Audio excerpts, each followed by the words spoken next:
Warning. The following video presentation contains scenes of extreme deliciousness. Failure to either eat first or bring a snack to consume during the presentation could result in wanting to lick the screen or in some way act the fool. Ain't nobody want that. Viewer discretion is advised.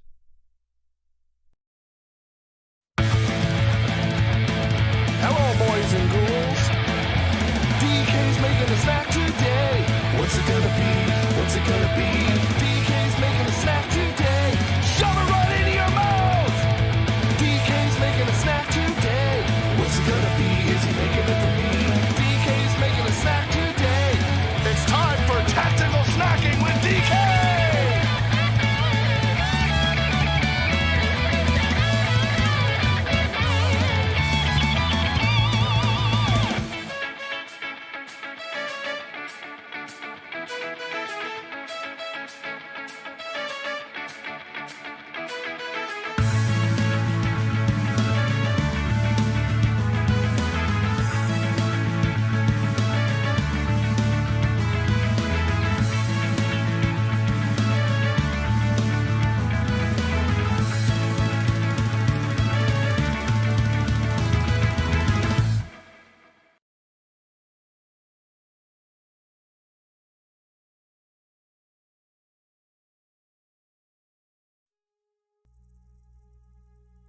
Hey, folks. Ha! I forgot to write up the menu. That's alright. I can do it now. I've got a pen. Oh, HEB. Ah, you must live in Texas.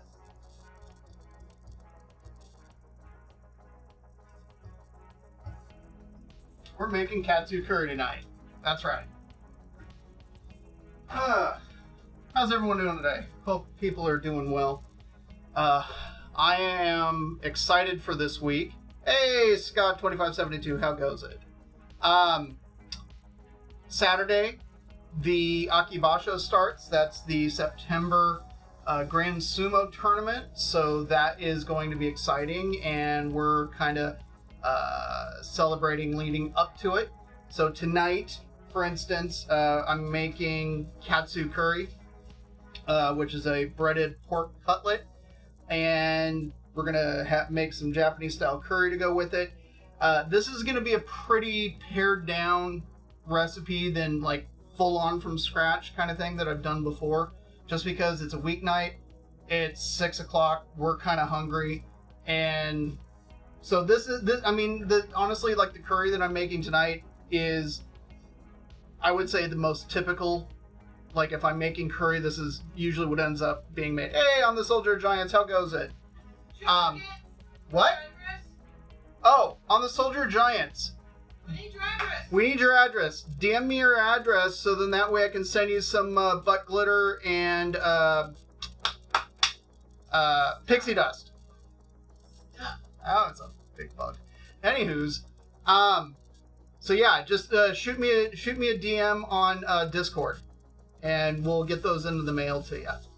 So, how was the beach, babe? It was awesome. So, I don't know if you heard that, but it was awesome. And why was it awesome? Oh, because a thresher shark had washed up on the shore like the day before, and the aquarium there performed a necropsy on it to, gain some information, try to figure out like why it died and things like that. And Mrs. Hueso, the huge shark lover that she is, got to attend it and stuck around. And yes, I am sure. I am absolutely sure on the Soldier Giants. So yeah, she got to attend that and had a good time and stuck around basically longer than anybody else, asking about a whole bunch of detailed stuff, and that most people weren't. So she had a great, she did get pics. Not sure where she can pull them up for you. Probably on Discord somewhere. Yeah, absolutely, on the Soldier Giants. So yeah,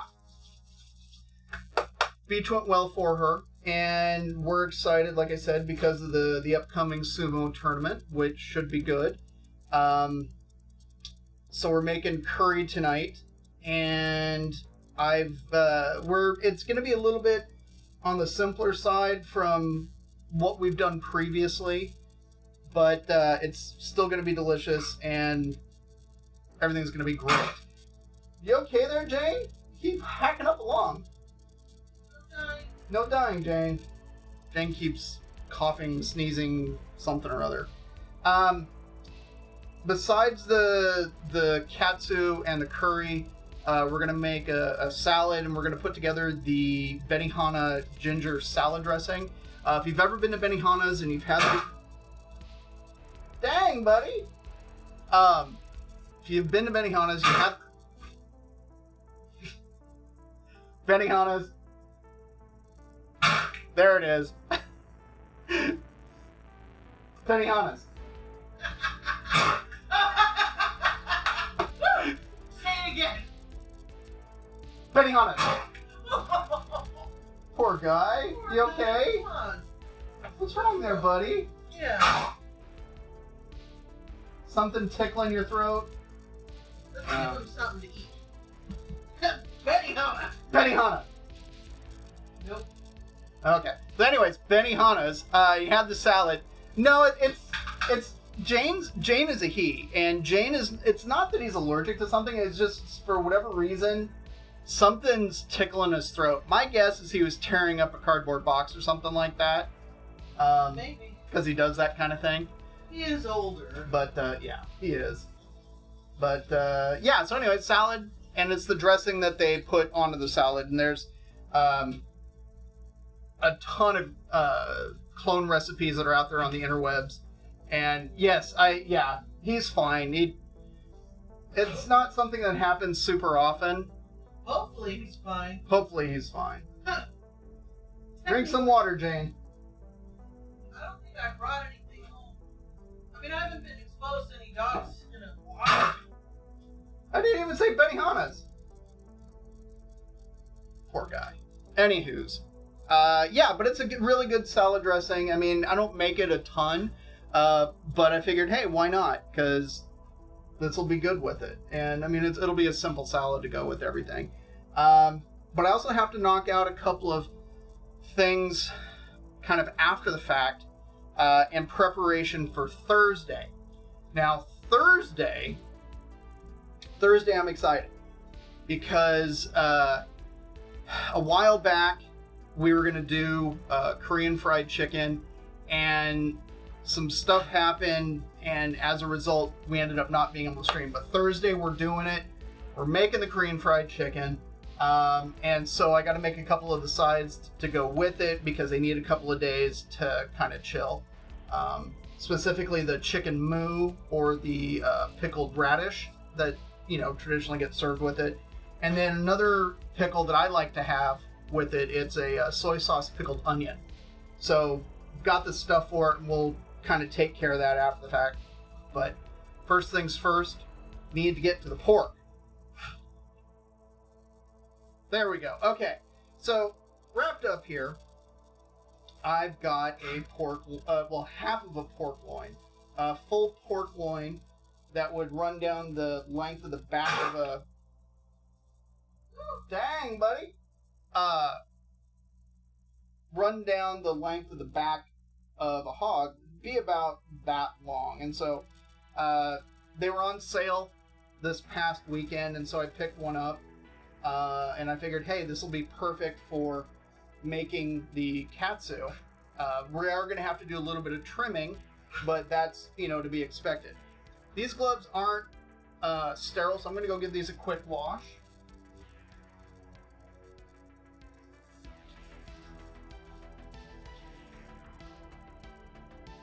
Okay. So I've already pulled this out of the plastic bag that it comes in. And you can see this hunk of pork. Yes, there is a, what appears to be a decent amount of fat on it. Don't panic. We're not keeping all of it. Initially, when I was kind of looking at it, I saw that, during processing, they kind of nicked into it, so we got like this flappy bit. And then we're gonna want to trim off like some of this stuff here just to kind of clean it up. You can see the silver skin just underneath here, which is the connective tissue that keeps all the muscles separated. It's inedible, so we just want to trim as much of that off as we can. Yeah, sometimes I get a hair stuck in the throat too. Happens a lot to my friends. Pity. Ah, hey buddy. Jane's just right down here. So I'm going to want to trim this up. We're not going to turn all of this into katsu today. I'm probably going to cut 4 of them.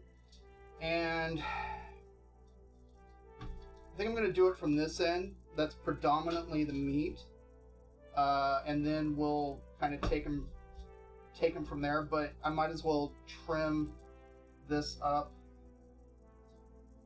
since I have it out. Hey, Lumpy's here. What's going on, buddy? Don't worry, Jane. You'll get your treats.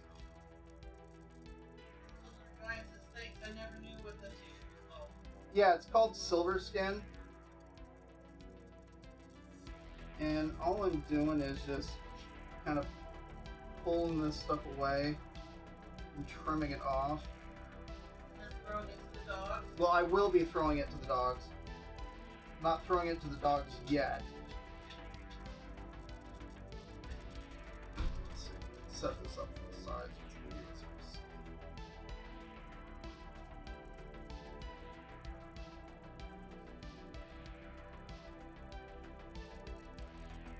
Yeah, the connective tissue it's inedible, and so the more you can take off, the better.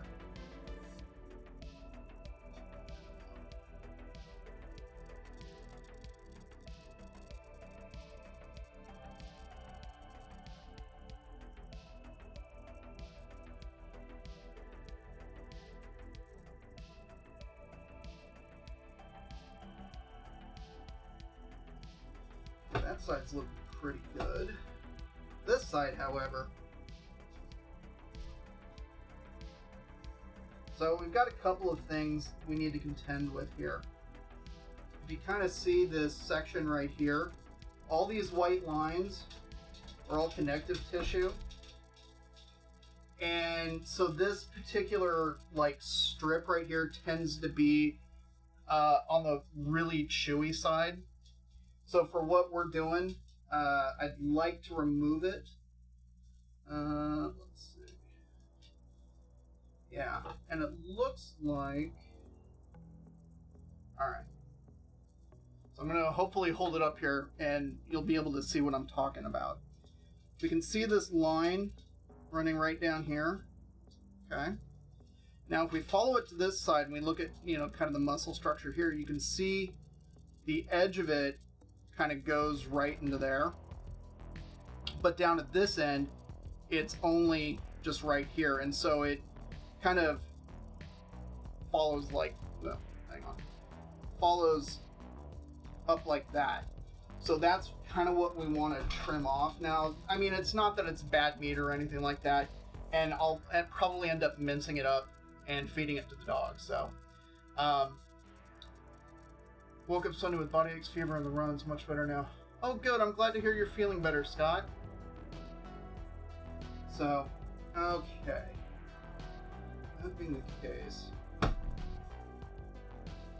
don't want to come at it from this side just because it's easier to make it started.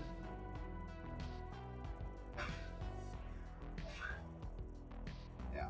We can see it right here, like I didn't get all of it. So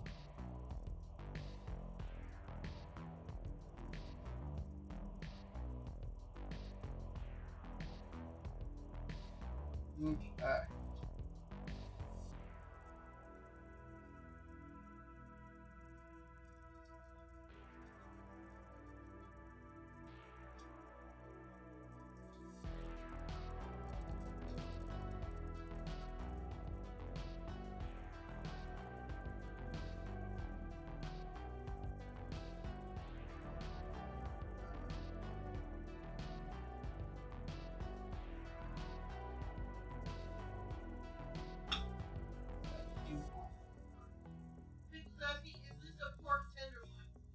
No, it is not technically a tenderloin. It is a pork loin. I know it sounds like a little confusing, but so the tenderloin,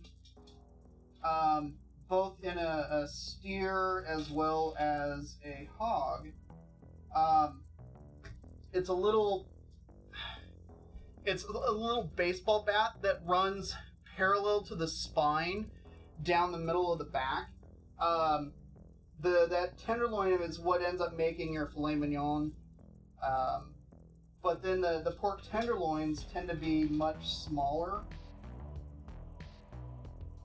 Small animal kind of. Yeah, it's a smaller animal, but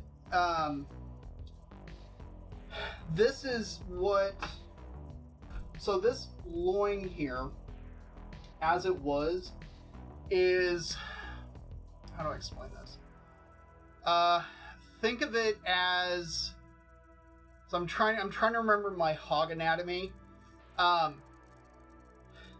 There would be ribs attached to it. And so like when you get there, you kind of get the big eye pork chops. It's this, okay? This kind of runs like oh, okay. Think of like your ribeye steak, that kind of oval section, the actual eye of the ribeye. It's the same thing. Hey, Immunize. Hey, what's going on, Immunize? How's it going? So, we've got our somewhat chunked up hunk of pork here. Now, there's not a whole lot of fat on this, and I'm okay leaving a little bit of it since it's going to be, we're going to end up frying it.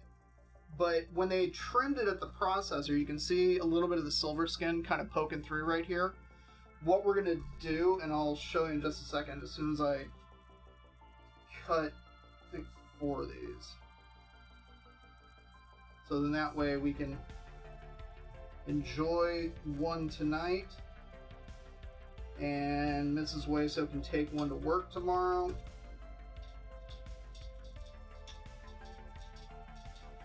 There's 3. What are you gonna do with the rest? Ah, that's a great question. I was thinking about actually rubbing it down and sous videing it and doing it like a small pork roast like this. That was my plan, if I must. So, but if you look, you can see a little bit of intramuscular fat in here, but not necessarily a ton. And sometimes when you get these like pork loins from the processors, sometimes the fat cap on here will be huge. But what we're going to do, because we have that silver skin that's literally just underneath, is we're actually going to... Oh, it's not very safe holding it up like that.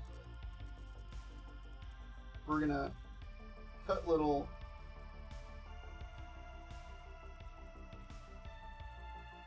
We're going to cut little notches in it. Where did you get this piece of meat? I got it at the market. City market, or did you go to a special market? No, I didn't go to a special market. This is just what I got at the market down the hill. Oh, nice. So it's Like this, okay, let me just put it in perspective. That hunk of meat was $5. the whole thing. The whole thing. Holy smokes. Told you it was on sale. You can make it part of your $12 challenge. I could. In fact, they probably still have some from the weekend. I should go down there later and maybe get another 1 or 2 or something like that. For $5, buy 3 or 4, freeze them. Yeah, exactly. We are pork the rest of the year. Yeah. Well, maybe not, because shoulder and stuff like that. Pork chops.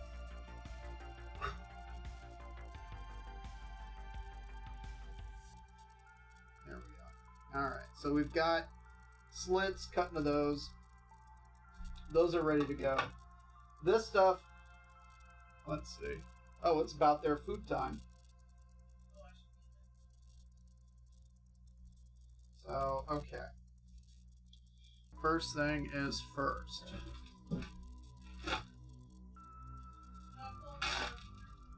They are on top of the toaster because I ran them through the dishwasher already. You're the best. Because I had time.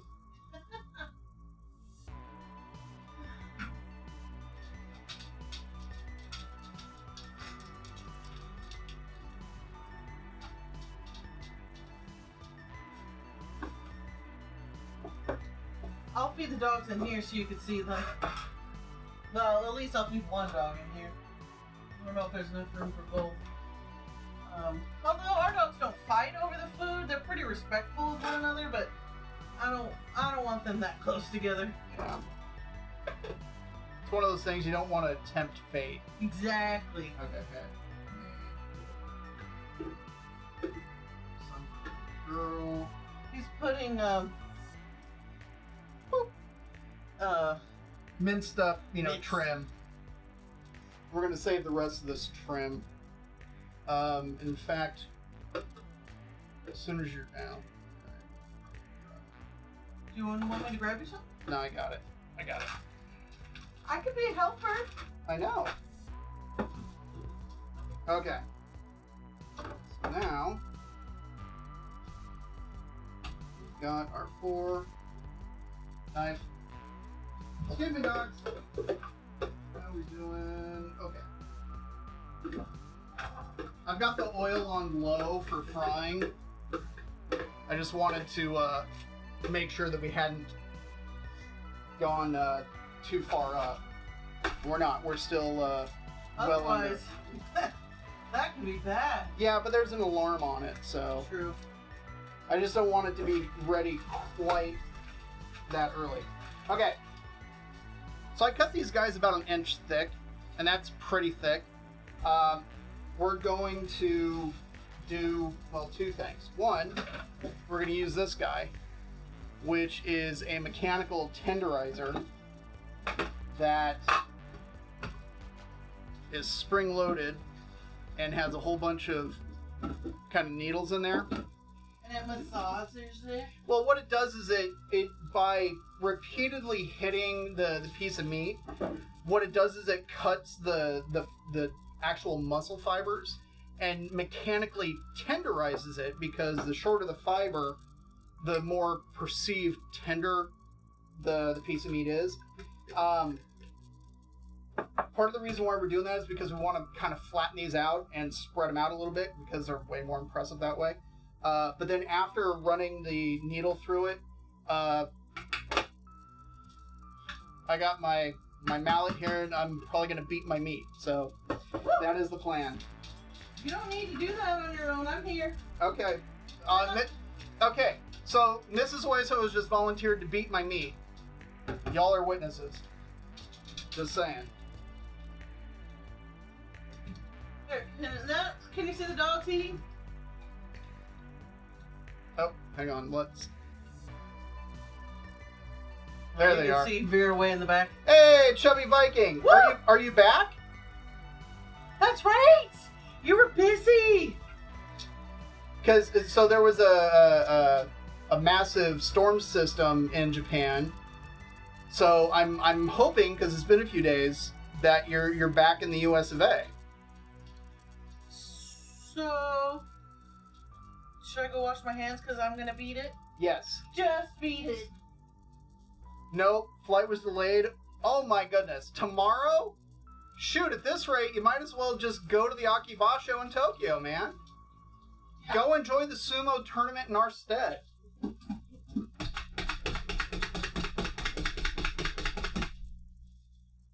My turn. Alright, so if you can see, like, all the little holes. So that's process number 1. Can you show me how it's done? Oh no, you're not doing this. You're going to be doing good. that. Oh, good.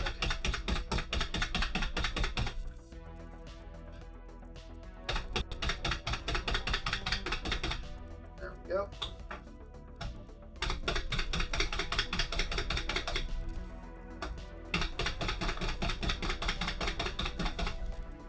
Yes, she's being really, not that you can really see. Well, you can kind of see her. She's being respectful. She's waiting till he's done, and then they'll switch and lick each other's bowl. Okay. You're a good puppy. Good. So this thankfully actually comes apart, and we can run it through the dishwasher. Just bored. I bet you're bored out of your mind. Oh my goodness. Hi, dogs. Okay. Ready to beat the meat? Sure. Doesn't matter what side? Use the flat side. Don't use the side with the teeth. Hang on. Let me move over here and explain exactly what I want you to do. Start in the center, kind of work your way out, and just kind of flatten it to about a ½ inch thick.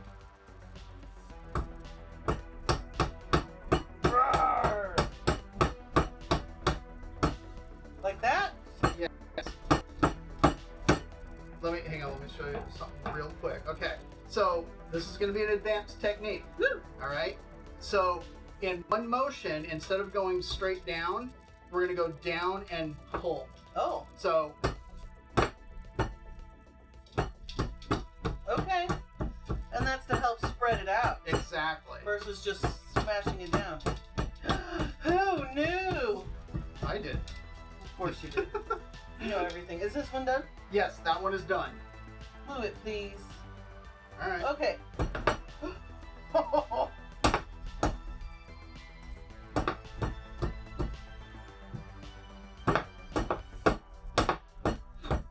It's like whack-a-mole. A little bit. Okay. Let's work on your fingering technique real quick. Fingered. Okay. So try Like and, with the knife. yeah, kind of like with a knife, but So it's almost, your fingers are the fulcrum. exactly. I understand. Let physics do the work. There you go. I understand. Give it a try. Okay, now you're just exaggerating it. No! Next. Hang on, let me show you again. Talked about holding it like the knife. Yes, I See get how that. you want it to be loose in the hand. I understand. Instead, you're holding it real hard. No, I wasn't. You need a loose grip. Sweetheart, Okay. it's like using my Joe. Okay. Joe's a staff I use in Aikido. It's the exact same thing. Okay. It's not tight. If we yell Thor's hammer, it'll go smoother. I grab Thor's hammer. Yes, I was gonna say I would have also accepted if I grab Thor's hammer. You shall be avenged.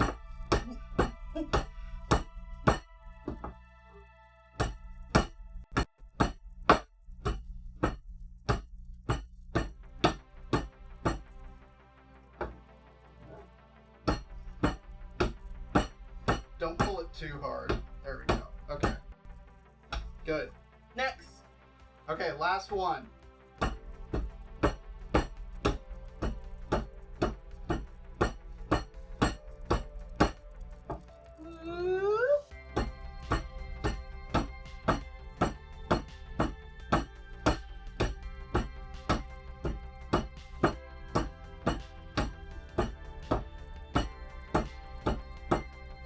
Good. Woo! Good job. I'm out. Just kidding. She's like, I've helped, I'm done.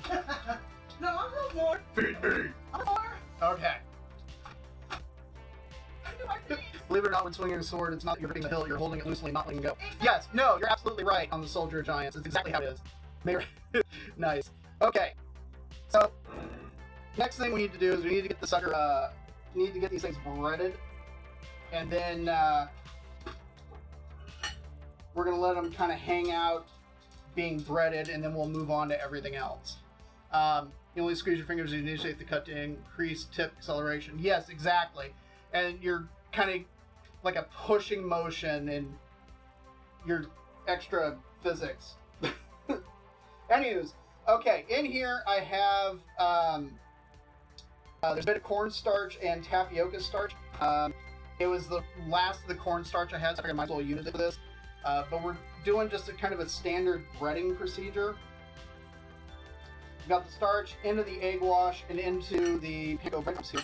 We're getting just a nice coat on them, and then it's gonna hang out and just kind of sit, and then we'll fry them up when we're ready to go.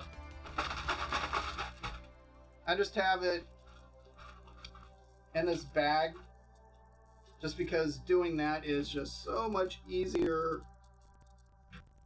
There we go. And then from the egg into the panko.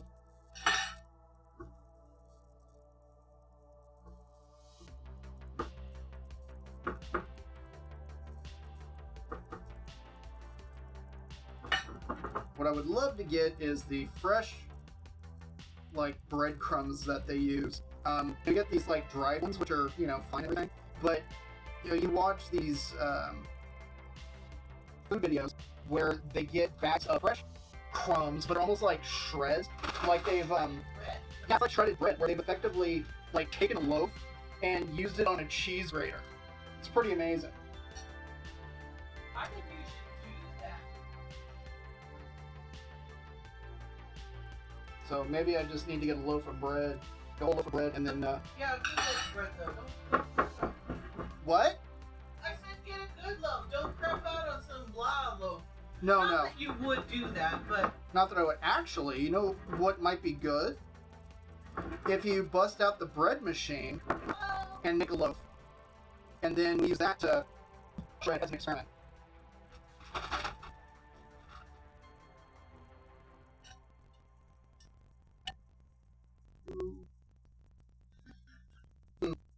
he's lying that Coke in the back.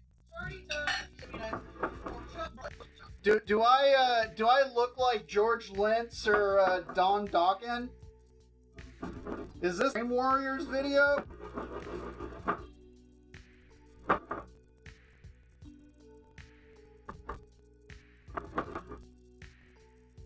Cocaine's a hell drug. Yeah.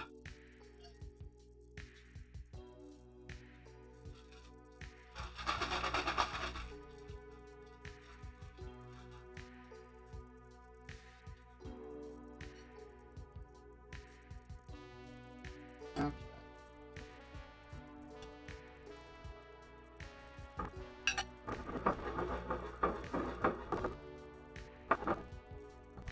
Stream keeps kind of dropping out. Then it comes back. That's weird.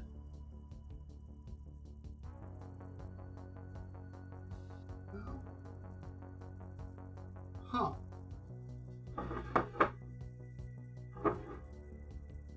All right. So those are breaded, ready to go.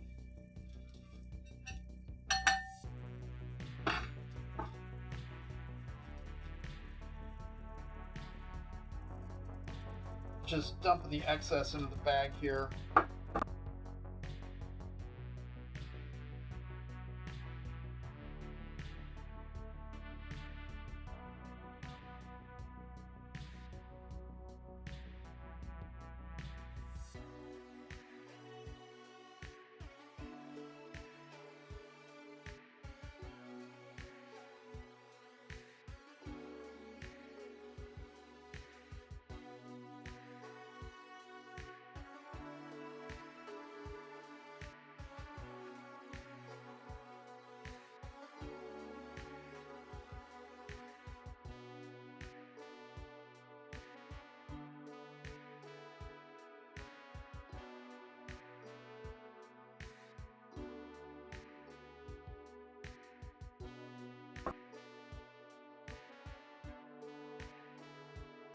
And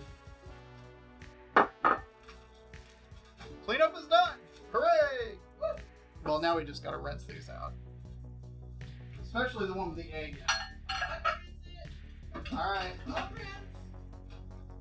I'm a good rinser. Yes, you are. Dishwasher empty? Yes, it is. Not only can I rinse, I can load the dishwasher? That's right, because I ran it and I unloaded it too. You're a keeper. Why, thank you. Alright. So, I've got no seasoning on these right now. We're going to hit them with a bit of salt after the fact. What's the stuff? Coke! your neighborhood druggie. That's right. Spare no expense. All right, let's. There we go. Okay. Stuff is definitely Coke. Yeah, I know. It totally looks like that. All right, time to get on to the curry. For the curry, we're throwing in mushrooms, onion. I've got a little carrot here. It's a little carrot. I don't think I have a banana for scale. But I'm going to grate some of the carrot for the salad. But we'll chop up carrot to go in there. And then I've got like a partial bag of mixed veg that we'll throw in because it's tasty. Now, as for the curry stuff itself, we're mixing it up. So we're going with some of the S&B golden curry, which is probably the most common Japanese curry you'll see around. Like they carry it in white people markets here. This is just the medium. We're gonna go with some of the House Foods Java curry. So we're gonna do about half and half. And then to kind of make up the difference in getting it to a consistency that we want, we're gonna hit it with some of the otogi, which is actually a Korean curry mix, but it's got the roux also mixed in. So this is, I've been, I don't know how many years now, I've been sort of kitbashing Japanese curries, so then that way it's not like a single one, it like changes it up. There's a couple of others that I like, Kokumaru as well as the Tasty Curry. Kokumaru is by House Foods, if I remember correctly, and Tasty is by S&B, which makes the golden curry. Consequently, S&B brand curry powder is about the most common Japanese curry powder in Japan. It's super recognizable. They've been around forever and a day. So we need to You have to ask Chubby to bring some. Oh, yeah. Well, he's kind of at the airport, and I know he's bringing like a ton of stuff for a ton of people. Kidding. Yeah. I'm just kidding. What's up? Oh, hey, the person. Thanks for the resub, buddy. Lots of veggies in the Colombian jungle besides coca leaves. Robust flavor. Yeah, exactly. Got some garlic here that we'll also saute up with everything, and I kind of want.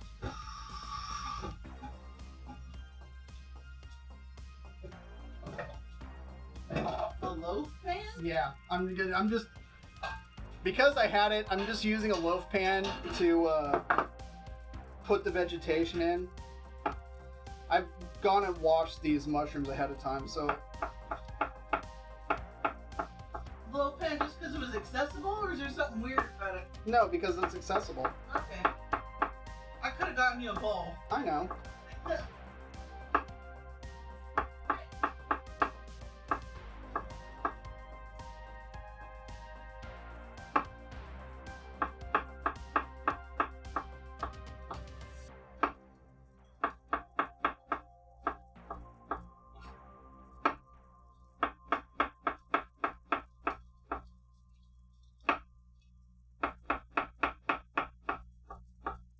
Okay.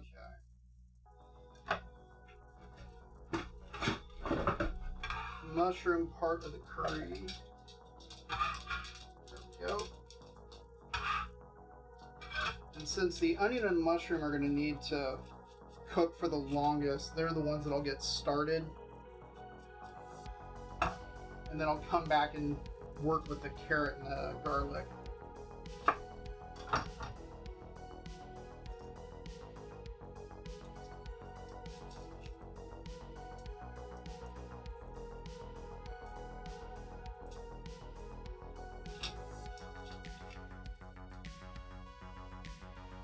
Thankfully, those curry boxes are pretty standardized. For the most part, it's literally, it's about 6 cups of water or broth or stock or whatever to 1 box of the curry roux.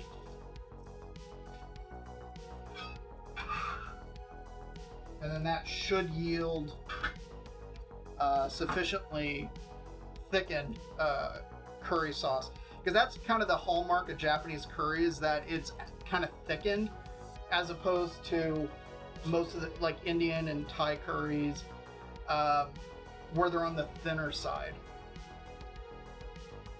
Mm. You just got home looking for what can be for dinner. Ooh. Yeah, this is a dangerous place to be, man. Alright.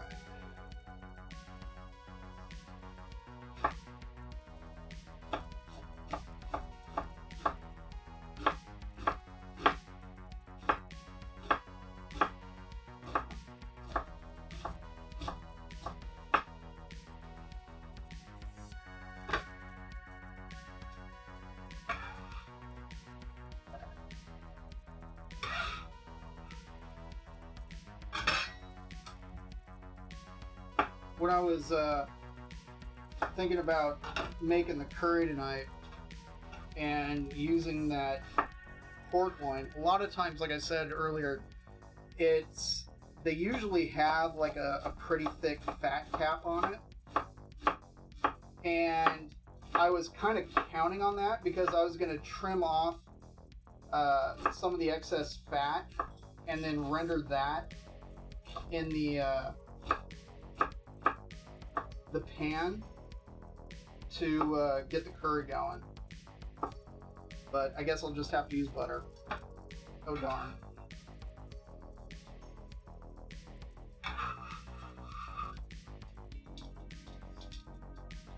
Never a terrible idea. Alright, so we got this. Head over to the stove and let's get that going. Okay, let's see. Yep, camera's still working. Alright. Got my pan going back there. And let's see.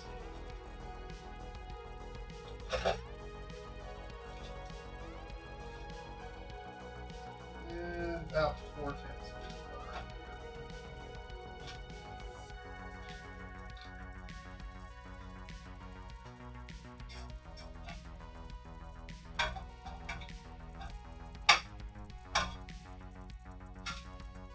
So the oil's come up to temp. You can see it's currently at 279. Our target temp is 330 Fahrenheit. That's what we'll fry the katsu at. And then we'll get the vegetation going in the back and get that kind of cooking down and getting all yummy and delicious. I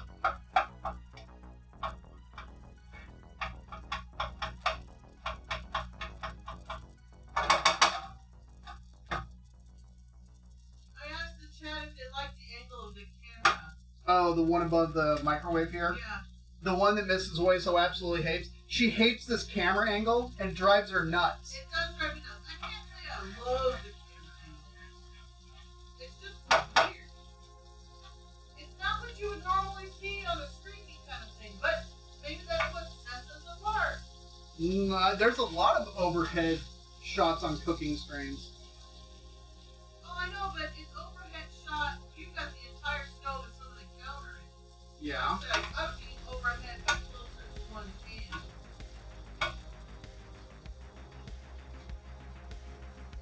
Alright.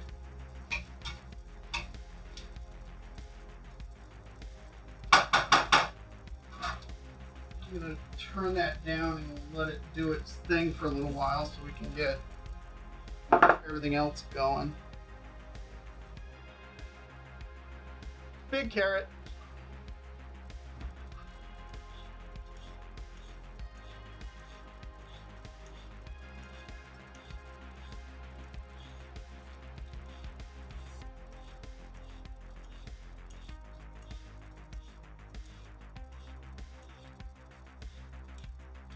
Okay.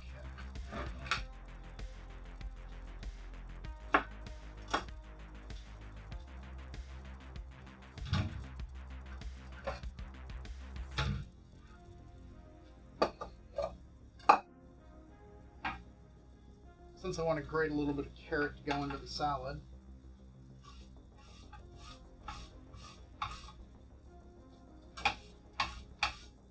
There we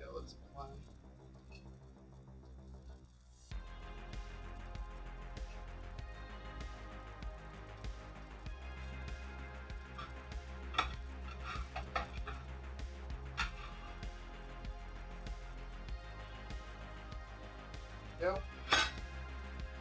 That for the moment.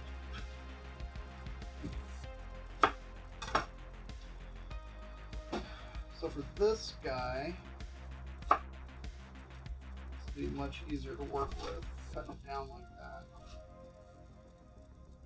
that. I'm just gonna do little quartered wedges.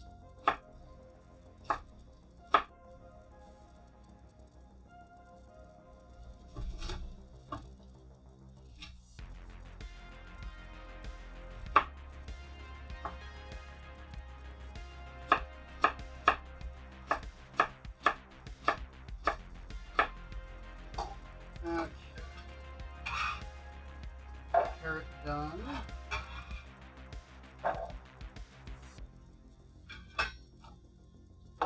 Let's do some garlic.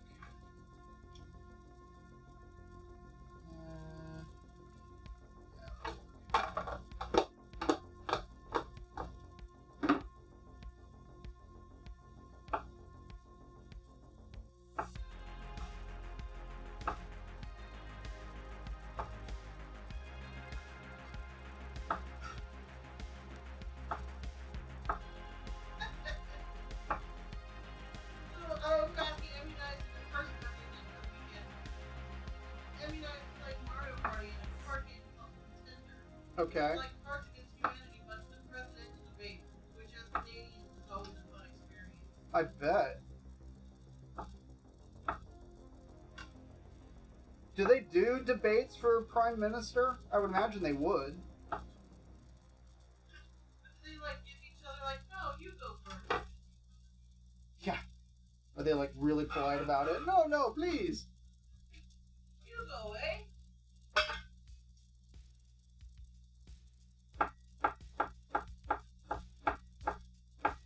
Decided I want larger chunks of garlic in this.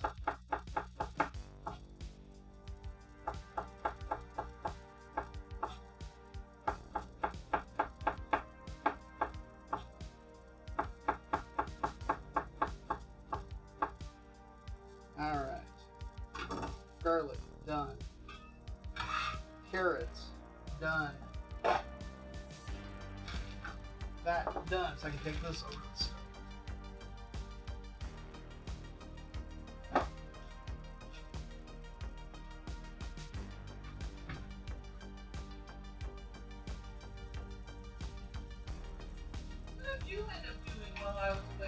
What did I end up doing? I watched a lot of YouTube.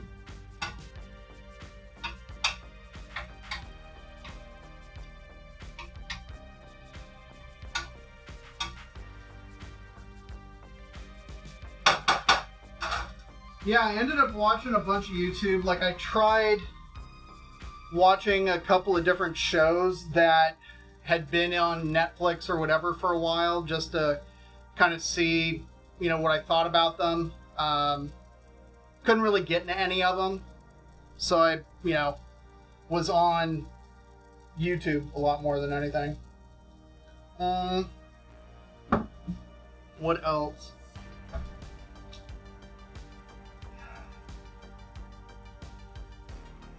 Yeah, that's really kind of the bulk of what I did. But, hey, that is that. All right.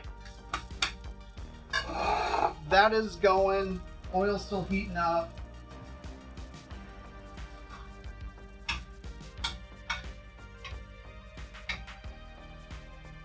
I'm going to let the onions and mushrooms cook down a bit more before I start starting everything else. So in the meantime, with the way elections work up here, yes, there are debates, but it's not for prime minister because it's a parliamentary system. Basically, it's the party leaders debate, and based on which party gets the most votes during the election, the party's leader becomes the prime minister. Ah, okay. Yeah, so that's kind of like, okay. Yeah, that makes sense. Well, and at least here in the States, the president technically ends up becoming his party's leader for whatever party he's with, or she, or whomever. Anyways. All right, let's get to work on the salad dressing. The recipe for the dressing is there. So, got my my Vitamix carafe here, and we're just gonna load everything all up in there and get it going. So I've got some celery that's already been washed, because in it calls for half cup of peanut or neutral oil. I'm going to be using grapeseed because it's what I got. Half cup of onion chopped, quarter cup of rice wine vinegar, quarter cup of water, 2 tablespoons of ginger, 2 tablespoons of celery, 2 tablespoons of soy sauce, a tablespoon of tomato paste, a couple of teaspoons of sugar, a couple of teaspoons of lemon juice, and some salt and pepper to taste. So I only need 2 tablespoons, but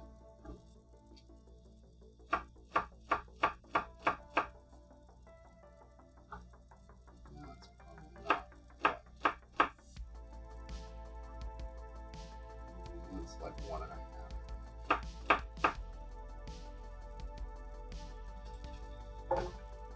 Let the Vitamix do the work for me. That will eat up anything. Alright, half cup of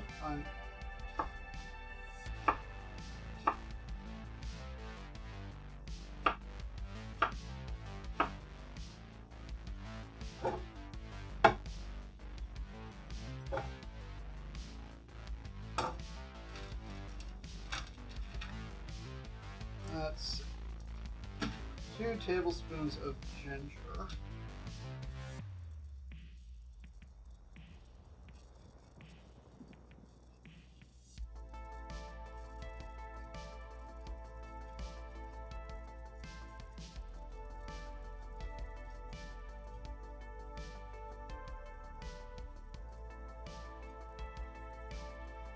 Okay.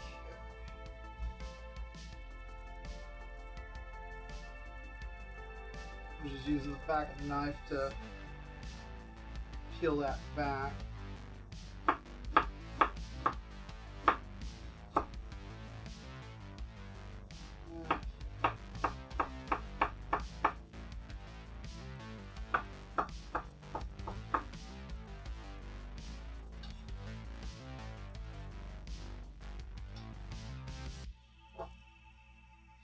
Ginger's in, that's in, onions in, tomato paste time. So, in case anybody didn't realize, a lot of, you know how you get like these tubes that are sealed up? If you didn't know, usually in the cap there's a little pointed bit. That's for puncturing it. Just in the event you didn't know. And about a tablespoon. There we go.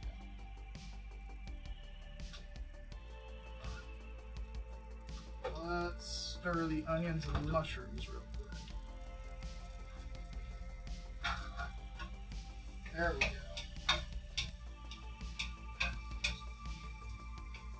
What? There we go.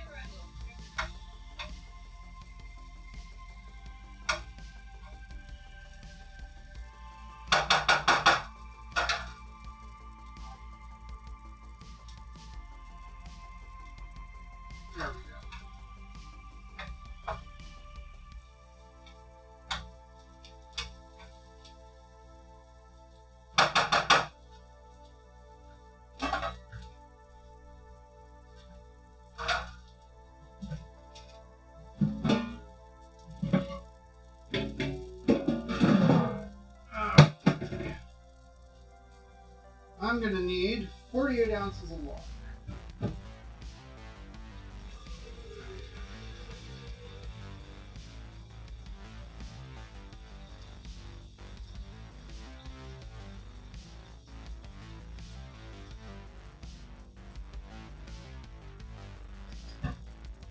Okay, so I just measured out 6 cups of water. Now, typically when you use the curry blocks, you can, the instructions even say you can totally use water. And if that's all you got, then by all means, go for it. However, If you have a stock or a broth that you can use, definitely use it because it'll just make the flavor that much more. I'm going to use a combination of that mushroom bouillon powder from Lee Kum Kee, as well as their chicken bouillon powder in an appropriate amount. So I'm going to add that to it.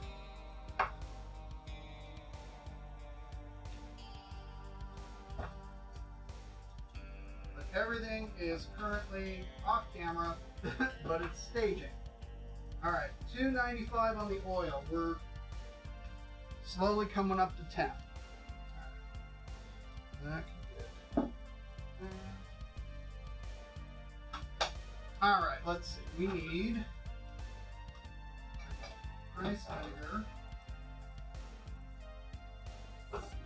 soy sauce,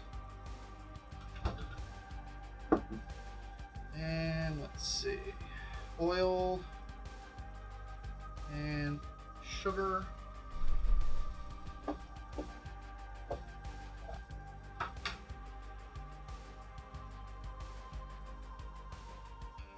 That's about 2 teaspoons. Now, I think, actually, no, I don't think, I know. Instead of doing just the straight up lemon juice that the recipe calls for, I'm actually going to be using ponzu sauce.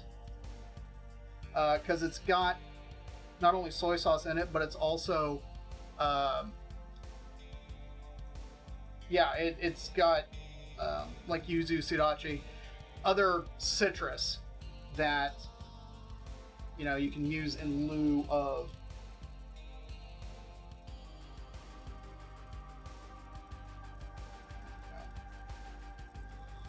And let's see, what, how much?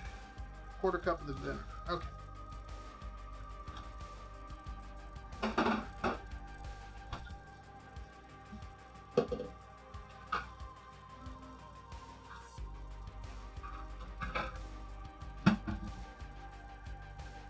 So let's need half cup? Yeah, half. Okay. Soy sauce is 2 tablespoons, which is 1 ounce.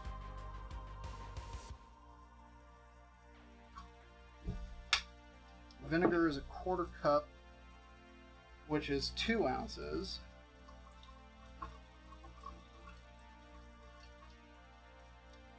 And then water is also a quarter cup, which is another 2 ounces.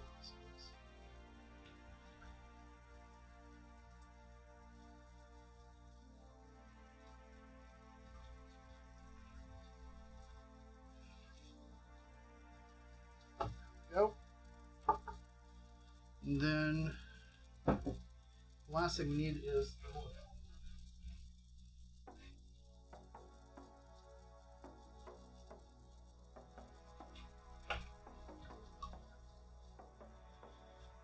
And that's a half cup.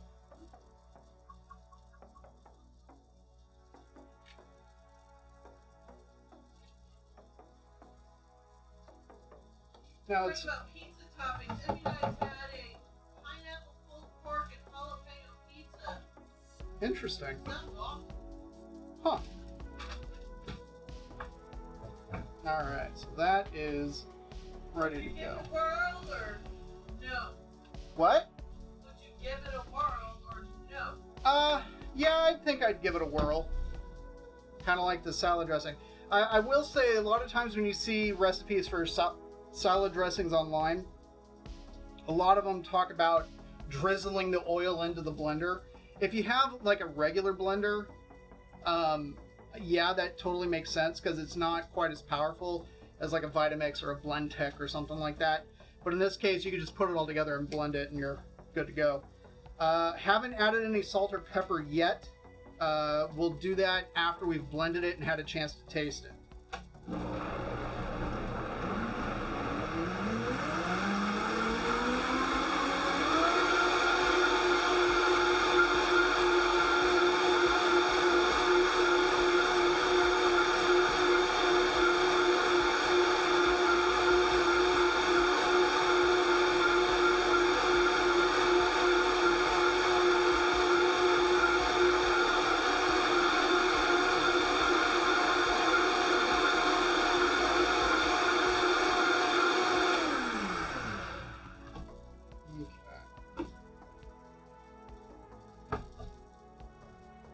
smells good.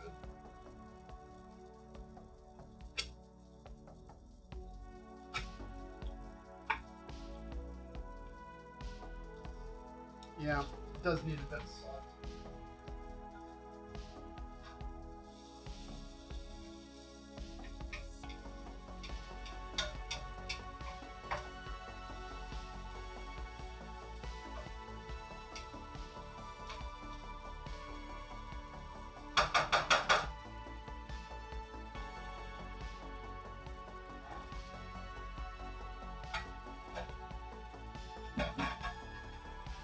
Okay.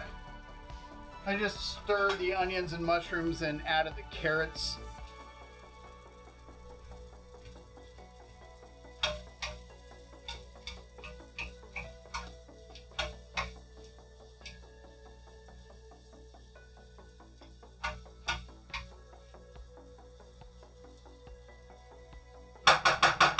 So we're going to let that cook for a little bit just to kind of soften up the carrots a bit before adding the liquid and then bringing it to a simmer, and then letting that cook for a little bit before we add the curry roux to it. Back to... Here we go. Okay. Needed salt.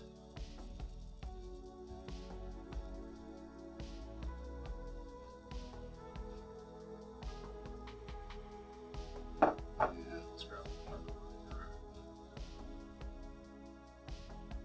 301 on the oil. I have it on really low, which is why it's taking forever.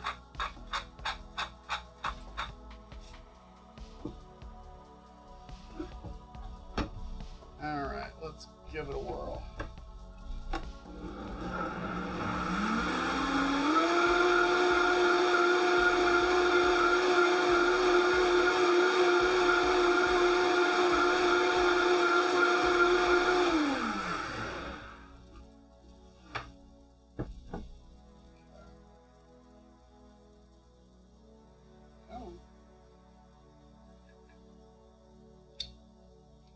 Better. Okay. That is done. So that's off to the side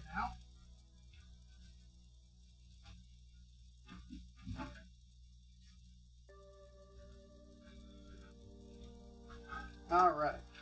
So now we can actually work on the salads. You gotta get the dressing. So I've got couple of things ready to go.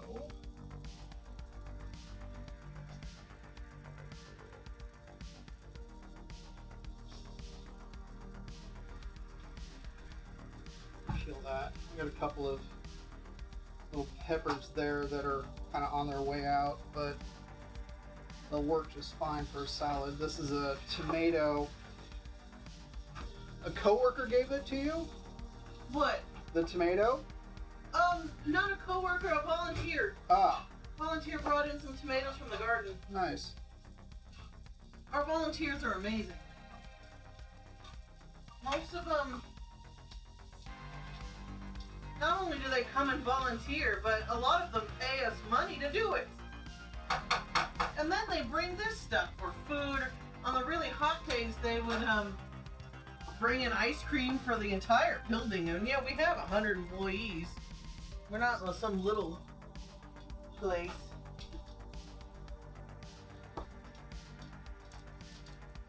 Ooh. I'd like to taste it. I wonder how. Oh. That's nice.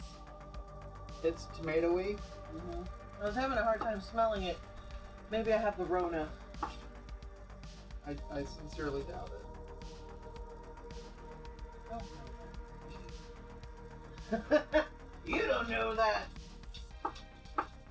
I was just. It's true. You were hanging out with some shady people this weekend. Yep.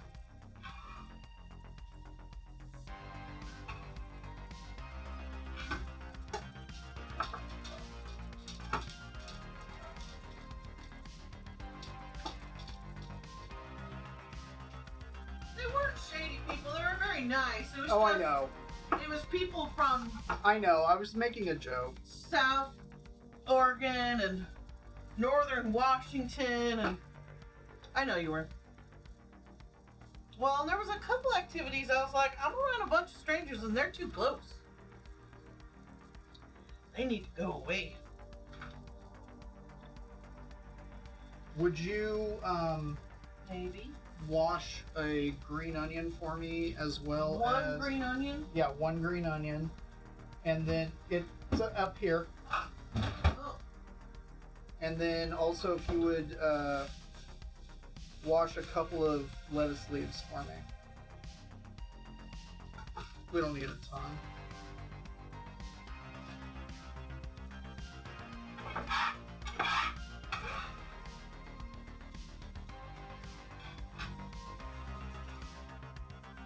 Green onion. Yep.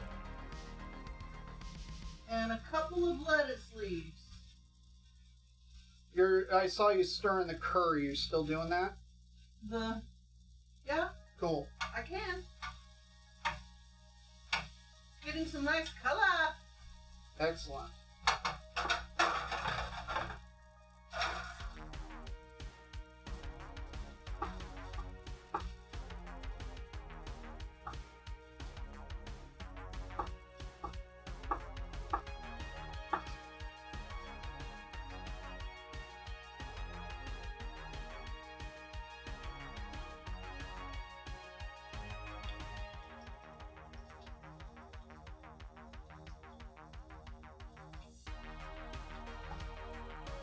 When you're done washing your hands, or what are you doing? Lettuce. Oh, you're washing lettuce. Okay, when you're done washing the lettuce, I'm gonna have you do something for me. Okay. I probably should have washed my hands before I did the lettuce. Uh-oh, we're all gonna die. All gonna die. Oops. And just like that, Mrs. Wayso ended it. Suddenly this has turned into Oregon Trail and we've died of dysentery. Dysentery, woo! I washed my hands earlier, but I was typing at the computer. A couple of germs won't kill you. What would you like? Okay, so what I would like you to do is add you see the pitcher with water in it? Yes. Add it to the pan and turn the heat all the way up. Pitcher of water. Yeah, there's 6 cups in there. Add it to the wok, then turn up the heat. Adding. Okay, now you can go ahead and turn up the heat. Excellent. Then go ahead and just set that off to the side. So over here, the 2 canisters of the chicken bouillon and the mushroom bouillon. Yes. Okay. So I'd like you to add to the wok 2 tablespoons of the chicken Dos. and 2 teaspoons and then 4 teaspoons of the mushroom. So 6 total. 6 total. 2 2 chicken, 4 teaspoons of mushroom. chicken. The reason why those specific amounts is because according to the canister for the chicken, it calls for 1 teaspoon per cup, and the mushroom calls for 2 teaspoons per cup. I'm putting in a little bit less than what would be like the full thing because of the curry roux and everything that's going to be added in. You said 4 mushroom? Yes.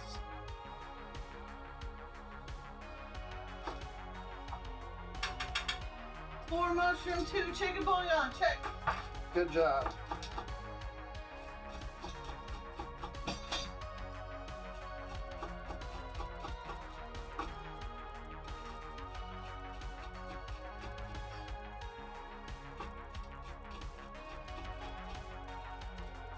Use a little sous chef hat.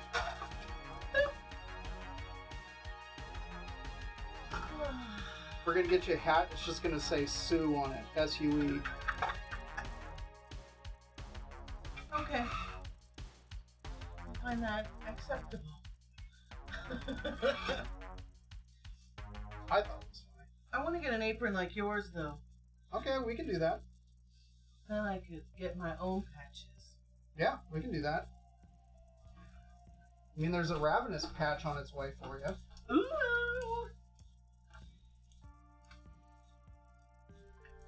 And I got a shark patch this weekend. Very exciting. It's a great white. The shark I got to see dissected was a thresher shark. Was the patch once bitten, twice shy? Yes.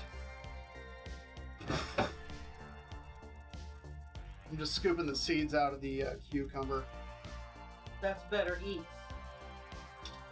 Someone once said to me that you can actually tell a cucumber male and female, and males cucumbers have less seeds. I don't know if that's true. Oh, let me go get you the patch. I'll show it to you. It's very cool. It's got a great white on it.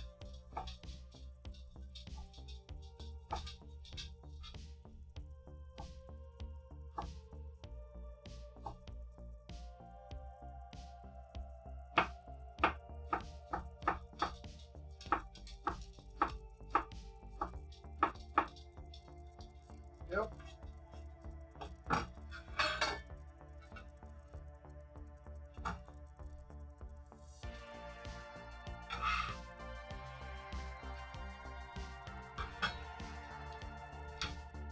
Okay, I believe. Yep. So,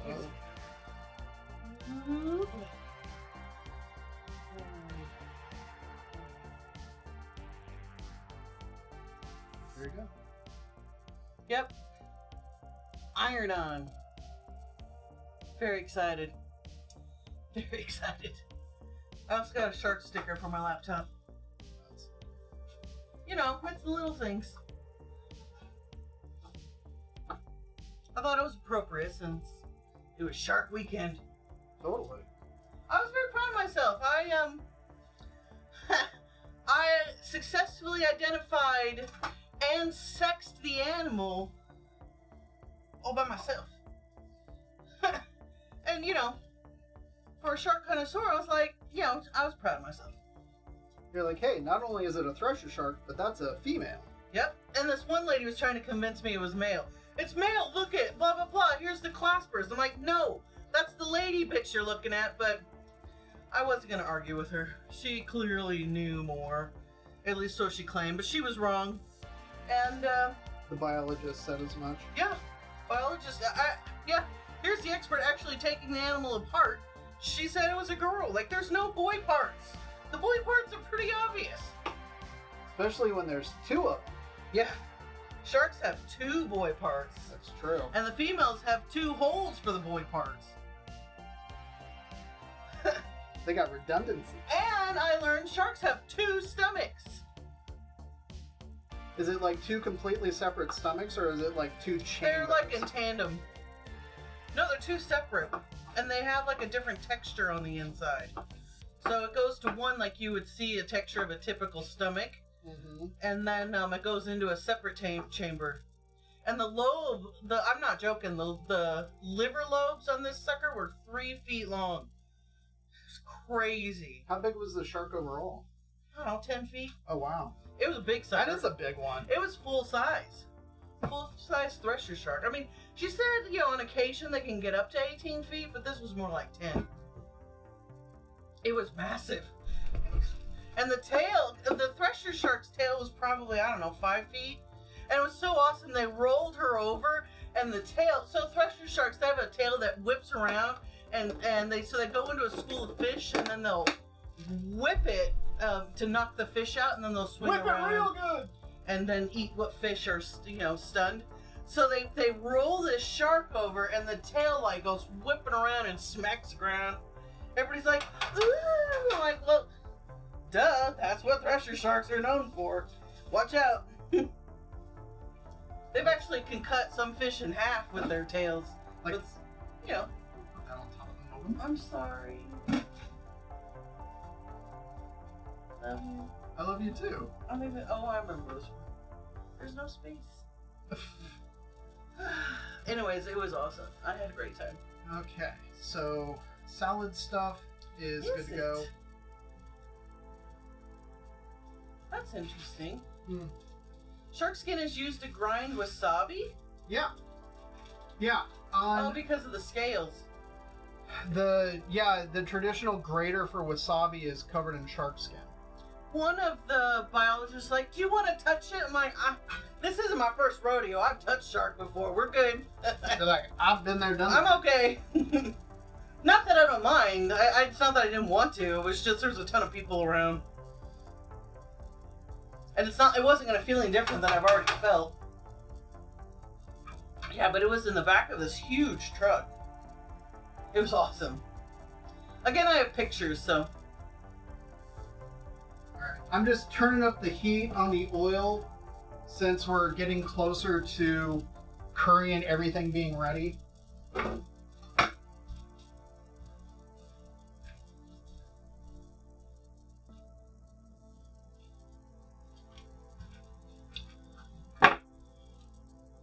My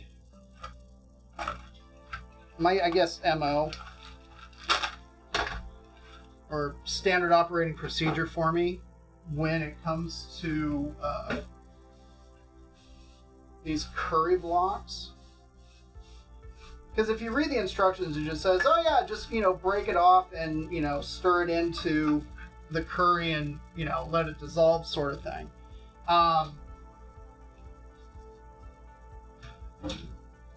I am not content to do that, mostly because they take a long time to kind of dissolve and incorporate. So all I do is just,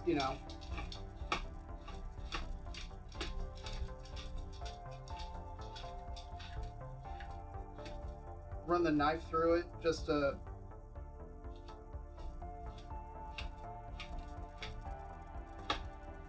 so in that way it incorporates a lot easier.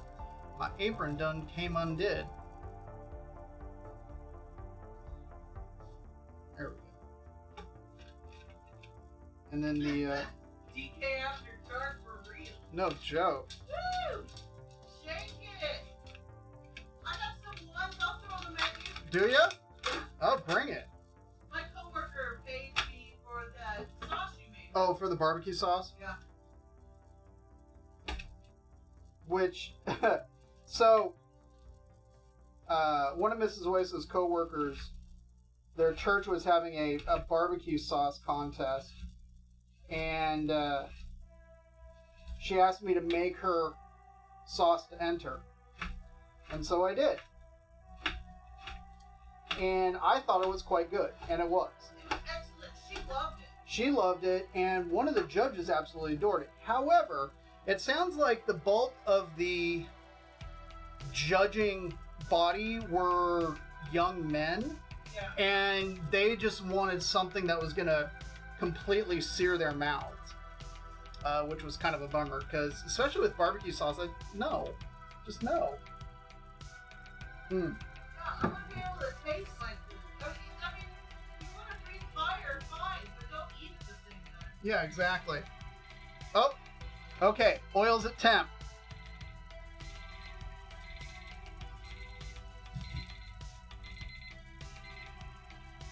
All right. So I've got it up right now. Curry in. We're going to stir that up.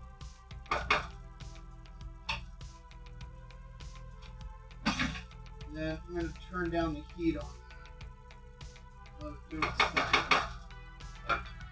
Now the oil.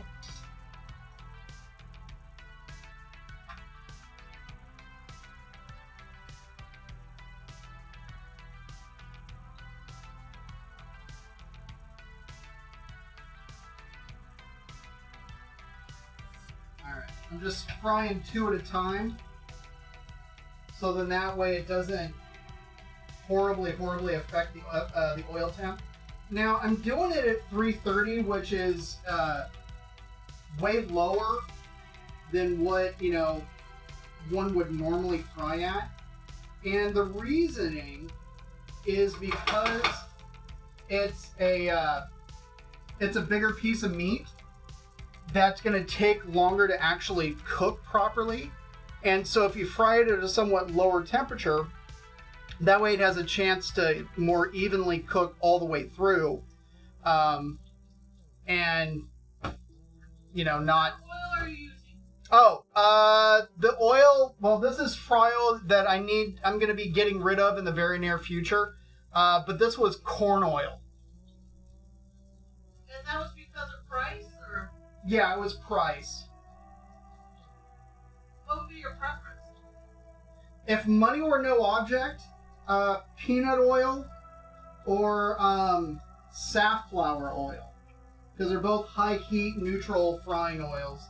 But they're also pricey.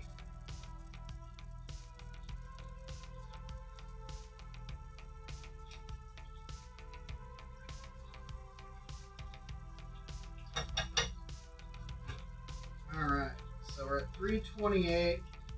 I'm just kind of tweaking the knob here. You said knob. I did say knob. Tweaking the knob just to kind of regulate the heat. As for the rice for tonight, instead of making a pot of rice, we're cheating a little bit, and we're using these microwavable rice bowls that we happen to have. They're pretty good. I just didn't want a lot of excess rice on hand because we're going to be eating a fair amount of rice this weekend. So...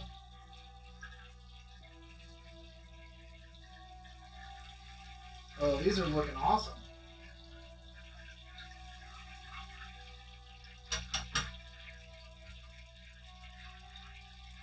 Ooh, I should get the salt.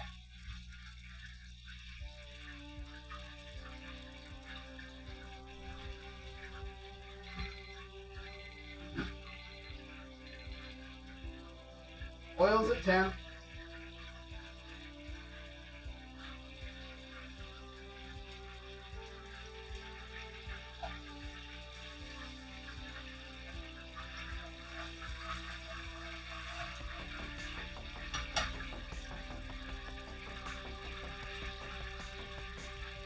A little bit longer and it should be good to go. Curry's bubbling away nicely.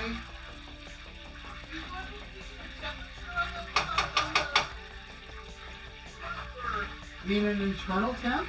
Yeah, or is it just by looks? So, because these pork cutlets have been pounded out, normally one would look for a temp, especially for something like this, I would say about 145 Fahrenheit. But because we're frying at a lower temperature, I'm kind of looking for the color. That's really what I'm looking for. For me, it's more of a kind of by feel, having fried these things up a bajillion times. Yeah, I'm all for spicy barbecue, but there's a time and a place for it. Yeah, exactly. Not all the time. Sometimes, I like a little bit of heat, but I want flavor more than anything.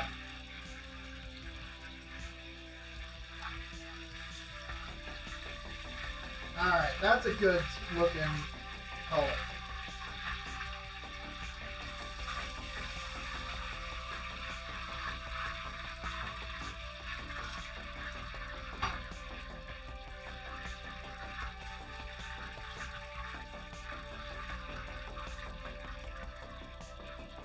Okay. These are oil's almost back up at temp. There we go.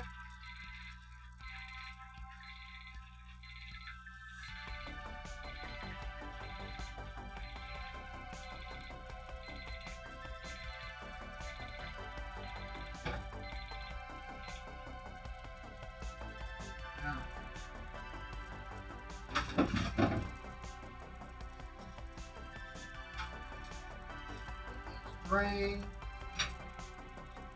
Is frying. Okay. So that curry isn't as thick as I would like it to be. It's still a little on the thin side.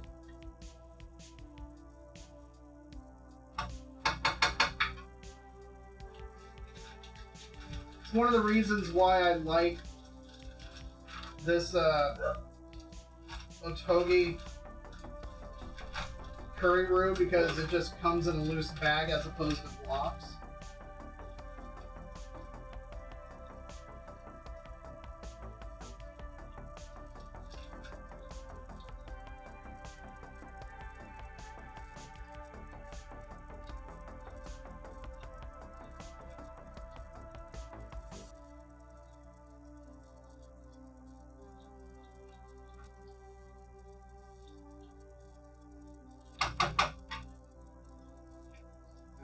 Let that simmer for a little bit. That should be good. Curry. More curry powder.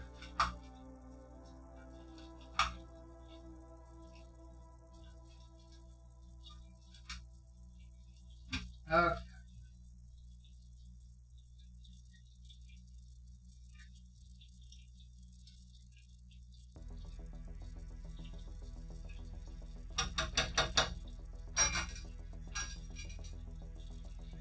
So I got the oil on high. It dropped about 8 or 9 degrees, it looks like.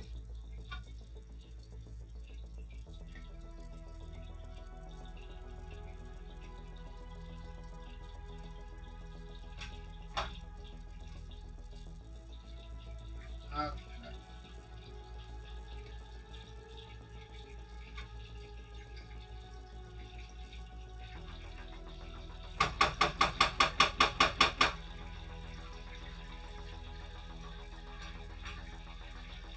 Curry's looking good, it's smelling good.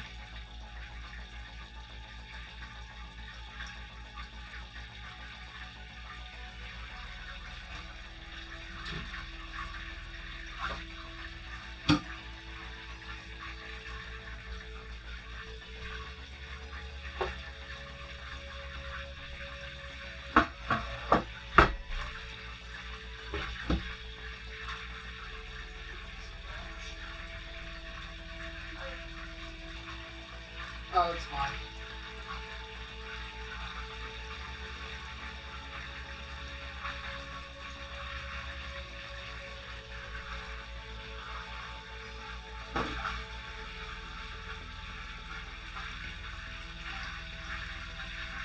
Oh, you know what you can do? What? Do you want to nuke the rice? Sure. Do you want to do them at the same time? Probably. I mean, I don't see why not. I don't know. We're about to find out. Here, so this is a Korean rice. I know he showed you the label. And all you do is... Change the can. Oh, that's no fun. Cook, tuck, food porn. porn. I meant porn. Prawn. Here. So you just pull this back a little bit, and then you nuke it for 1.5 minutes. It's pretty good. I mean, it's not the greatest rice ever. He needs to do a rice stream because his rice is fantastic. Cook. I hear the timer. Okay, let's see if we blow a circuit.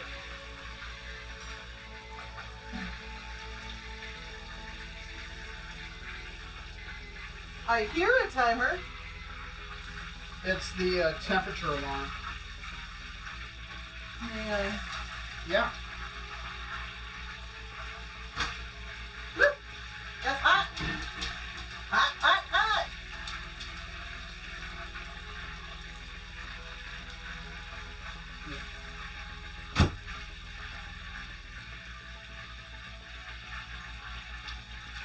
Hot, hot, hot. What? G-Money's in the house! Oh, what's up, G-Money? How are you? How are you, Grant? What's up? Did you have a good weekend? You missed it. I made a Dawkins joke earlier. I was talking about the Dream Warriors video shoot where they were doing lines off of Freddy Krueger's claws. Oh, funny, funny, funny. Sure. Well, he was doing a deep dive into Dawkins earlier today. I saw that you were on. I didn't get to watch though. I had to work. No fun. No fun. Hi, little girl.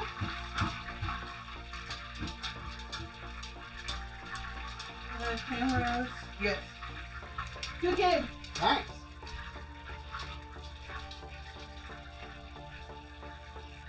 Oh, that's still amazing. Alright.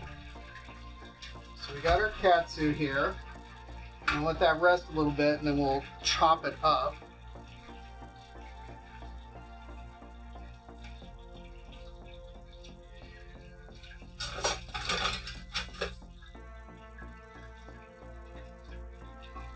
The microwave calls you.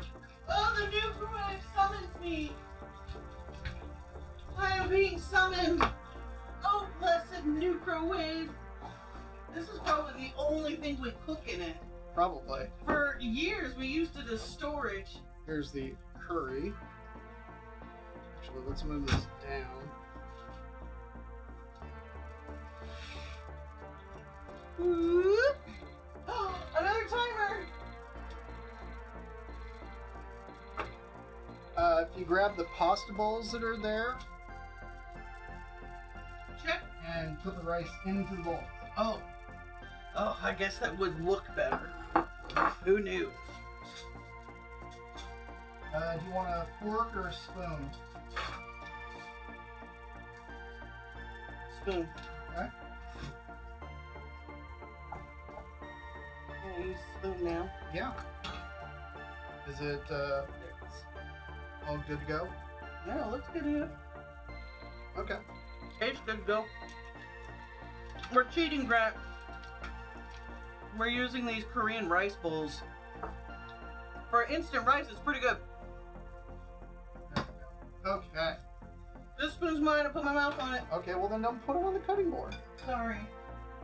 Okay. So we've got our rice ready to go. Let's cut to the katsu.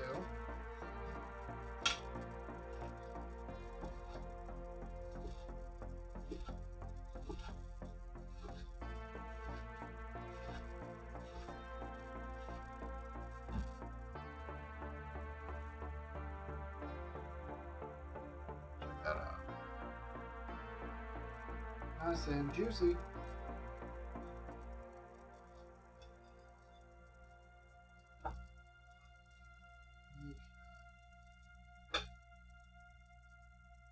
Katsu in the bowl.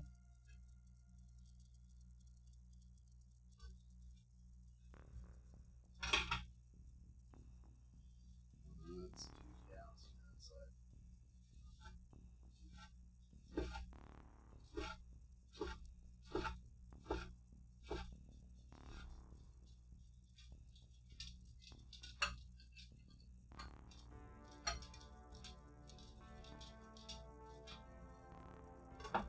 Alright, katsu be cut up.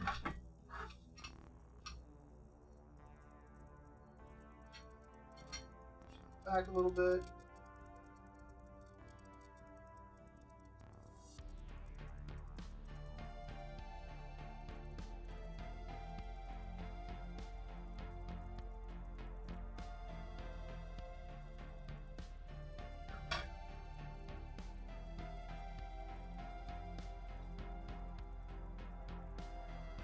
Beautiful.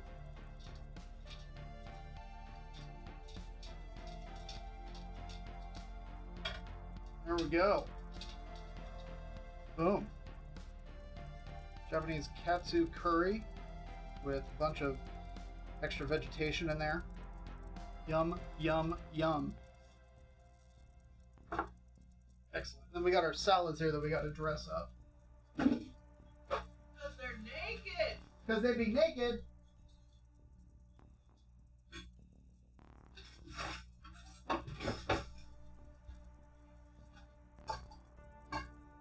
Alright. We got that Benihana ginger dressing that we made. Did you make mine? Your salad? Yes. You are, but you're sitting over there.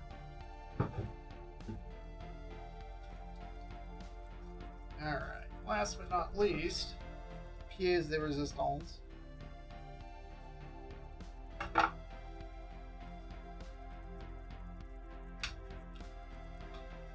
Fukujin Zuke. It is a pickled mix that is served with all kinds of Japanese curries. I'm a huge fan of it. I love this pickle with the curry. It is delicious. Do you want any? Sure. Not a lot. Okay, well, I'll let you dish your own up.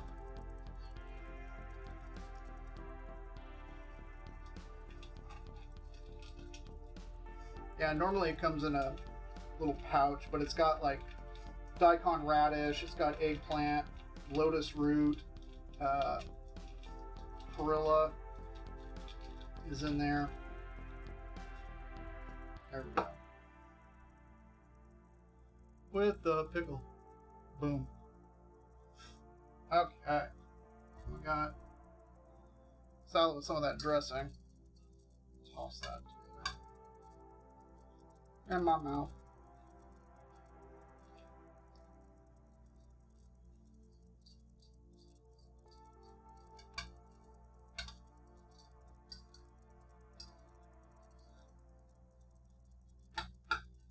Get a bite of the salad.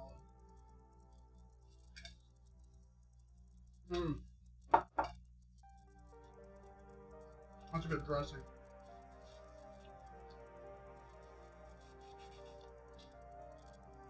I'm a fan. You're a fan? I'll try the dressing. It's like katsu.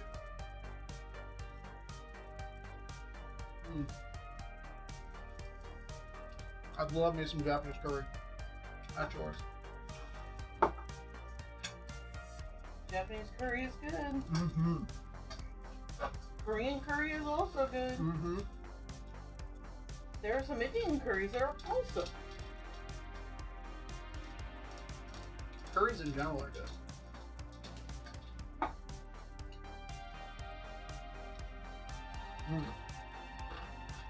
What do you think? Excellent. Surprise, you did a good job. What a surprise. It's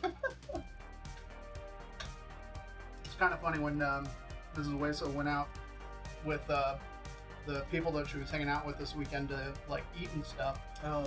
She was having a really hard time getting excited about the food because We went to this fancy restaurant.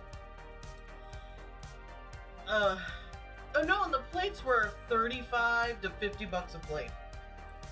Which I'm not opposed to paying if it's something that I'm like really, really good at. But the food was exactly what Decay would make. yeah, the stuff that was on the menu wasn't anything exciting. Pork chop. And it had, a side dish. One of the potato dishes, someone got steak, got a steak plate and had potatoes in it, and it was exactly the roasted potatoes you do all the time. The only difference is they added garlic. And that was a $50 plate. I mean, we eat this all the time. And I let the lady, the waitress, I was like, what is your specialty? I'll get that.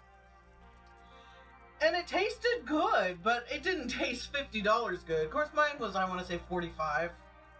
The dessert, on the other hand, that was amazing. What was the dessert? Actually, it's really funny, Scott. I did miss the poutine here at home, but we got a Poutine Appetizer, so I kind of got to eat with you guys. Oh, that's right. Dessert was. I made my sacrilegious poutine Let me get my phone. I'll show you a picture. It was fantastic. with the liquid sex Canadian style. So the big change that I made, Immunize, with the poutine was instead of curds and gravy, I made my liquid sex cheese sauce with beef broth. So combine the gravy and the cheese into just this super delicious cheese sauce. You can't really see that.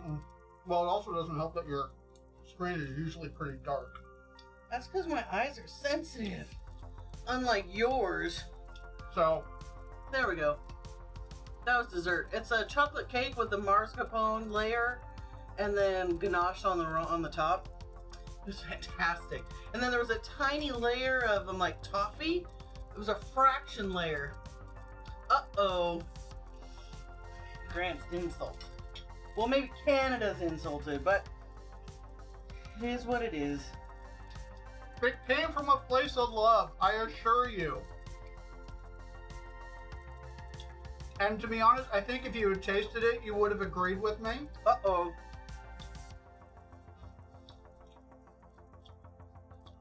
Okay, so Grant and me and I, just so you know, Banny D already threatened to send the geese over. So... We have geese. Hey, what's going on, Aaliyah? Welcome, welcome. No, there's no maple syrup. There's no maple syrup. This is very good. Surprise. It's the spot. We're excited. We watched sumo wrestling, and the next round starts on Sunday. Timeless Memories. We're going Asian all week. Welcome, welcome, Timeless Memories. Very cool. Hey! Welcome. So we made Katsu Curry tonight. Japanese style curry with pork cutlet.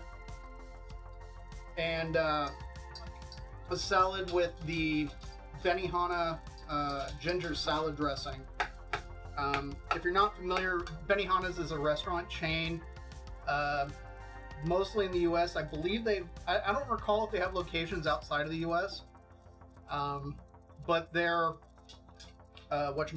salad dressing that they have is pretty iconic. So we made copycat of it.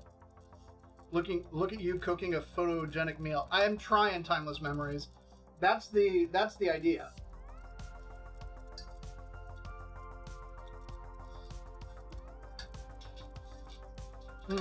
There's a Benihana in Niagara Falls, Canada.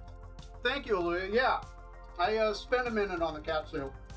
Yeah, just a couple. Just a couple. So the katsu was cut from pork loin that we then pounded and scored along the edge in order to cut the silver skin, so then that way it wouldn't buckle. Because if you don't do that, the silver skin will tense up. And what will happen is the katsu will buckle up. So if you cut the slits along it, it stays nice and flat. Yeah, exactly. Like the salad with the katsu curry and everything. It's a nicely balanced meal. Lots of vegetation. Pretty good amount of protein. Not a complete overload on carbs. Yeah, the Benihana fried rice is awesome.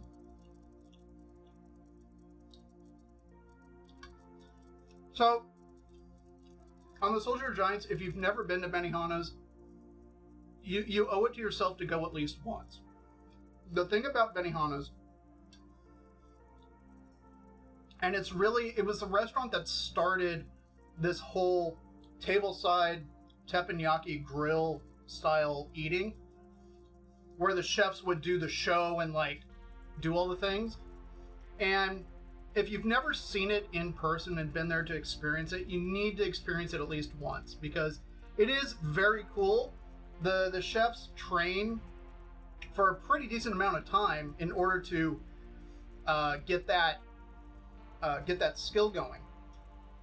However, if you've been to Benihana's once, you've been many times, and it's one of those things. It's like, after a while, if you've been there a few times, because it's one of those things that ends up being like a special occasion restaurant. And in my family, that was literally like every special occasion we went there. And so I've eaten at Benihana's like over a dozen times throughout the years, and so it's like, okay, I've seen these exact same tricks for 30 years. Yes, okay. So I did cheat on the rice. I'm gonna get another container for them. We got turned on to these microwavable rice bowls from a Korean exchange student that was living with us. And normally I do make the rice from scratch. I have rice that I will make, and I've got a rice cooker and everything. And he uses, quality, expensive rice. And the rice that I use, it is a golden koshi hikari that's actually grown in Japan. And it's, oh my gosh, it tastes amazing, but it also costs a lot. Yeah, so we went this cheap route, and so you just open it to the little line here, and then nuke it for a minute and a half, and it's actually really good. It's not the best rice ever, but it's better than some white people's rice. Yeah. Dare I say that? But yeah, and I want to say the box of a dozen was maybe $20. Yeah, if that. But they're shelf stable, which is kind of the big deal. Yeah. And we just can't let the grid dough. So yeah, it's one of those things that's like, okay, like for instance, Mrs. Wesa will take some of this curry and a katsu to work tomorrow. She'll take a bowl of the rice to nuke with the curry and everything. Thursday I'll be making rice to go with the Korean fried chicken that I'll be making. So that'll be fun. But yeah, I mean, I go through the full wash process and everything else in order to make it. Now, back to Timeless Memories question about what's in the salad. Currently in the salad, there is some grated carrot, there's some tomato, cucumber, red and orange bell pepper, green onion, and it's green leaf lettuce, and then the Benihana dressing. Oh, and sunflower seeds. That's what's in there. And that was more like what I feel like putting in the salad. It wasn't like, oh, I'm going to plan to do this all ahead of time. The only thing I planned to do ahead of time for the salad was the grate the carrot. So.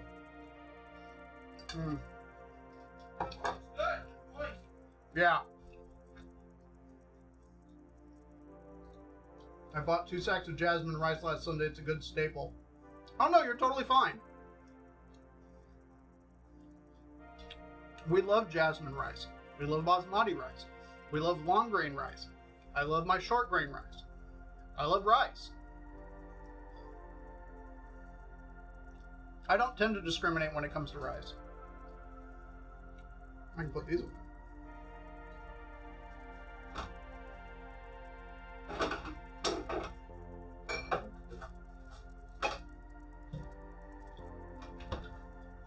You know you have too many soy sauces when you actually have to go through and be like, wait, which one do I need? So I think I currently have 5 or 6 different soy sauces in there. Korean fried chicken, yes. I'm doing it. Korean fried chicken on Thursday. It's so it is said, so it is done. I've got a sauce that I'm making for it, which I made actually while Mrs. Wesa was away as kind of a test. It is delicious. I am excited for it. Yeah, I'm super, super stoked for Thursday to make that.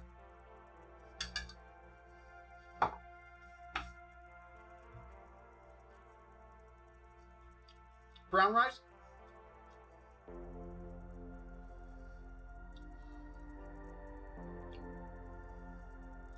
I tend to prefer a semi-brown. A full brown is a little too...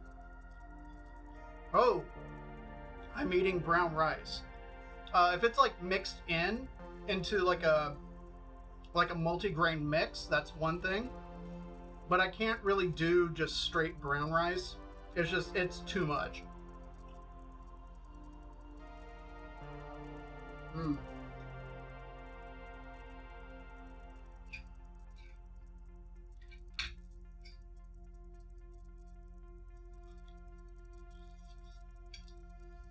Mm.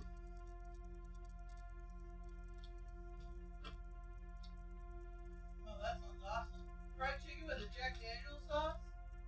Okay.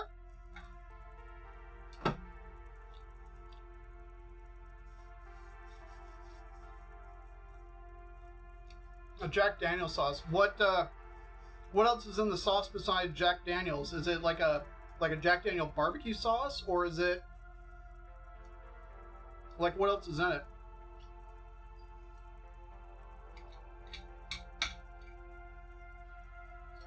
So I don't actually have any Jack Daniel's, which is shocking, but I don't.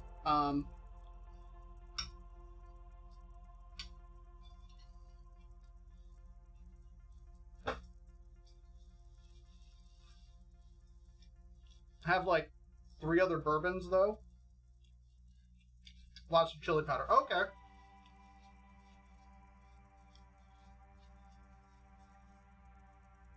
So it's like a spicy whiskey sauce.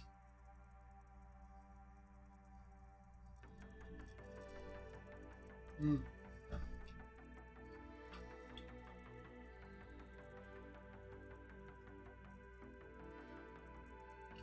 Small amount of cumin. Okay. Soy sauce, whiskey, chili powder. Is it, does it have like any like honey or brown sugar or anything like that in it?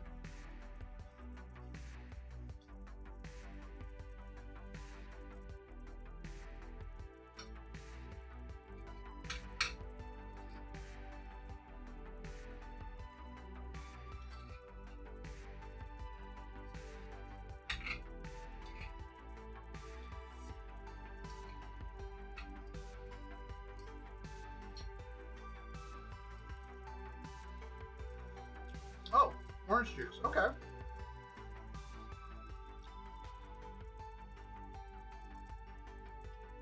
Right on. Okay. I am very happy with that. Let's. Any questions or anything? Yeah. Any questions from the group? Oh, D's on. Yeah. Just looking to see.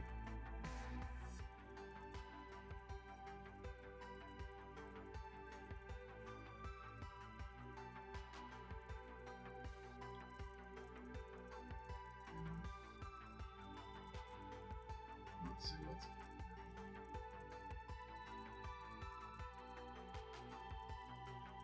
Just looking to see who's on to go raid. Oh, Gamut's playing like Rocksmith. Okay.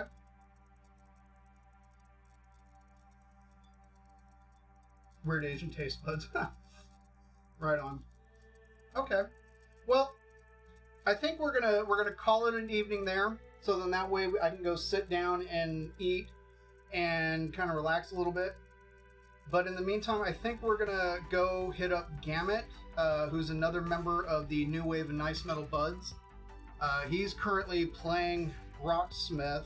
I don't know what song he's in the middle of playing, but it looks like he's giving it a test drive. So we'll go ahead and go raid him. And there's the raid message. And yeah, we will go raid Gamut. So just wanted to say thanks to everybody for popping by today. Thanks to the lurkers. Hey, nice to meet you, Aluya, and who did I miss?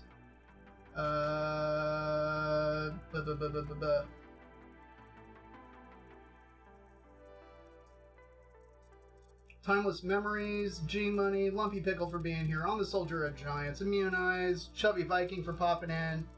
Don't forget Avocado Green KitchenAid. Was she here? I didn't see her say anything. She's watching. Oh, okay.